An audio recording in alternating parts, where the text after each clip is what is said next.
we're not actually going to look at bone marrow in here, but remember, bone marrow is considered lymphatic. What we are going to look at are these clusters of follicles. See, throughout the digestive tract and in other tissues as well, we're going to have clusters of lymphatic tissue. In the digestive tract, in certain areas, they call these Peyer's patches.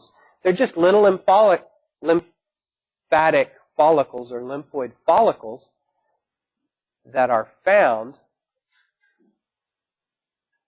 within the lining of certain areas, like the digestive tract, like the respiratory tract. Collectively, they refer to this tissue, because it's in the mucosal lining, as mucosa-associated lymphoid tissue, MALT. They used to separate it out and call it GALT, gut-associated lymphoid tissue. And they're like, well, it's in the respiratory tract too. That's very similar. Let's just lump them all together and call it mucosa instead of gut. Look, here's a picture.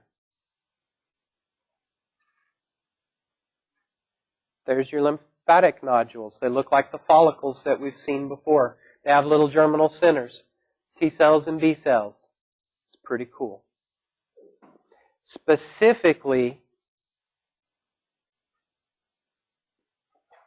in the ileum of the small intestine, we call these clusters Peyer's patches. In the ileum of the small intestine, we call them Peyer's patches. And your appendix is also a lymphatic organ.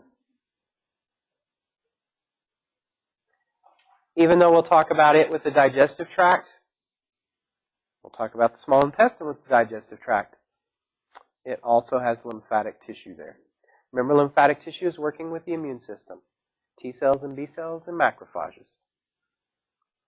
Really cool thing about the appendix, and I'll probably say this in digestive, but I'll say it now so you'll hear it.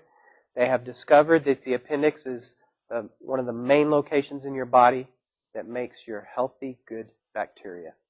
Your bacterial flora that's good for you is a function of the appendix that they did not know until the last few years. So it is important.